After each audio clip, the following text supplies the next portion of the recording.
A weekend of flooding frustration after Friday's severe weather outbreak. Unfortunately, it's something people in part of Virginia Beach are getting used to. Just this morning, parts of Sandbridge Road reopened after a good chunk of it was covered with water for 2 days. The constant winds pushing the Back Bay into places it didn't go in the past. 10 on your side's Marielena Balouris is following up for us tonight. Days after a lot of rain moved through our area, parts of Sandbridge Road are still covered with water. But for the people who work along the road, they say this isn't too bad. With the forecast calling for wind and rain, employees at Sandbridge Realty knew the weekend could be a little bit tricky. We knew from the winds coming up from the south, starting on like Thursday night, that we were going to have a problem going into the weekend. But they didn't expect this. It just looked like there was no parking lot.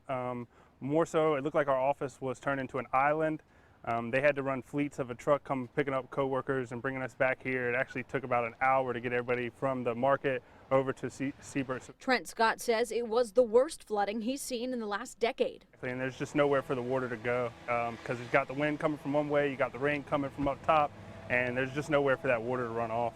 Just down Sandbridge Road. Even saw fish swimming across the road on Saturday. A similar story at Surf and Adventure Company. The water was all the way up to the building, and you could see the water line along the top of the kayaks of how high the water came. Robert Lindauer says the flooding has become more frequent, but this was the worst he's seen in the last decade.